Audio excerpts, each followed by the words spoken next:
Israeli forces intensify attacks on Gaza, killing at least 81 Palestinians since midnight. Victims include 51 people who were killed in North Gaza. Meanwhile, Russia, China and the UK have rejected a US-Israeli plan for distributing aid in Gaza, instead urging Israel to lift its 2-month blockade on Gaza.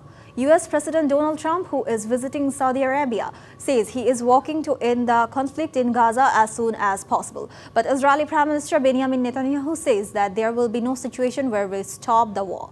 Israel's war on Gaza has killed at least 52,098 Palestinians and wounded 119,721 according to Gaza's health ministry.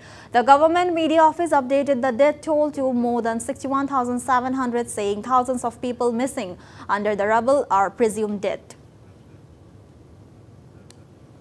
নগদ পেমেন্টে 500 টাকা পর্যন্ত cashback আর লেনদেনে প্রতিদিন deep fridge এবং ঘন্টায় ঘন্টায় AC TV সহ দারুণ সব গিফট।